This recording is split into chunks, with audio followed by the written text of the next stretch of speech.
Hello दोस्तों। आज हम बात करने वाले हैं सीरियल मन अति सुंदर के आज के फुल एपिसोड की।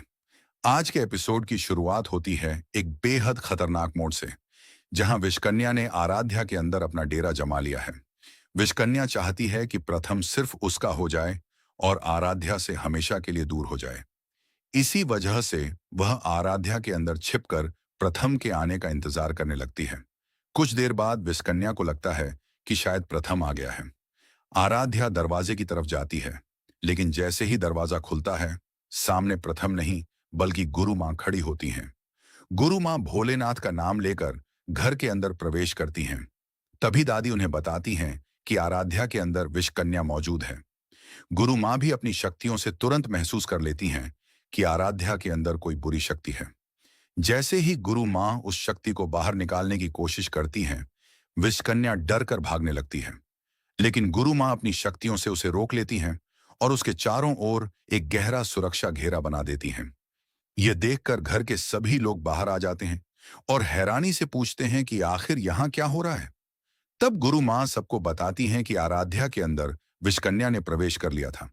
हालांकि शुरुआत में घर वाले इस बात पर विश्वास नहीं करते, लेकिन दादी उन्हें समझाती हैं कि उन्होंने अपनी आंखों से आराध्या के अंदर मौजूद विषकन्या को देखा है और उसी ने खुद अपने मुंह से कबूल किया था कि वह आराध्या के अंदर है। धीरे धीरे घर वालों को भी यकीन होने लगता है कि आराध्या सच में एक बहुत बड़ी मुसीबत में फंस गई थी। तभी प्रथम वहां पहुंच जाता है और अपनी पत्नी आराध्या को देखकर घबरा जाता है। उसे समझ नहीं आता कि आखिर घर में यह सब क्या हो रहा है।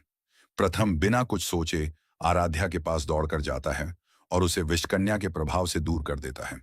तभी विषकन्या आराध्या के शरीर से बाहर निकल जाती है। सभी को लगता है कि अब खतरा टल गया है, लेकिन असली खेल तो अभी शुरू हुआ था। किसी को पता नहीं चलता कि विषकन्या चालाकी से प्रथम के अंदर प्रवेश कर चुकी है। गुरु मां आराध्या से कहती हैं कि अब जब विषकन्या उसके शरीर से बाहर निकल चुकी है, तो उसे तुरंत भोलेनाथ के मंदिर जाकर उनका आशीर्वाद लेना चाहिए और माथे पर भोलेनाथ का तिलक लगाना चाहिए। यह सुनकर घर वालों को थोड़ी राहत मिलती है, लेकिन दूसरी तरफ प्रथम अचानक अजीब तरह से बर्ताव करने लगता है। वह जैसे किसी अदृश्य शक्ति के नियंत्रण में हो और बिना किसी को कुछ बताए घर से निकल जाता है।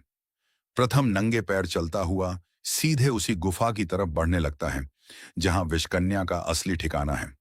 अगली सुबह आराध्या की आंख खुलती है तो वह सबसे पहले प्रथम को ढूंढती है। उसे हैरानी होती है कि प्रथम इतनी सुबह आखिर कहां चले गए। वह सोचती है कि शायद वह मंदिर गए होंगे और थोड़ी देर में वापस आ जाएंगे, लेकिन काफी समय बीत जाने के बाद भी प्रथम वापस नहीं आता। आराध्या की बेचैनी बढ़ने लगती है और वह घर वालों को भी इस बारे में बताती है। घर वाले उसे समझाते हैं कि शायद प्रथम किसी काम से दूर चले गए होंगे और जल्द ही वापस आ जाएंगे।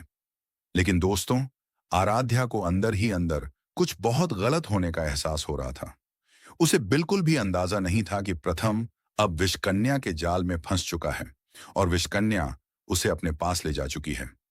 इसी के साथ आज का एपिसोड एक बेहद बड़े सस्पेंस पर खत्म हो जाता है।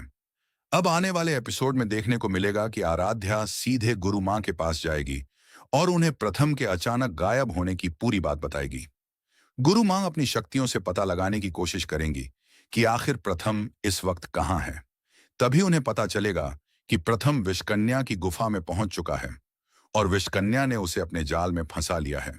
इतना ही नहीं, विषकन्या अब प्रथम को हमेशा के लिए अपना बनाना चाहती है और आराध्या को प्रथम की जिंदगी से दूर करने की साजिश रच रही है।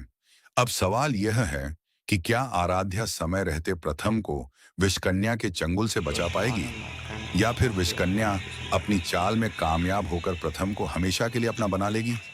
ये देखना बेहद दिलचस्प होगा।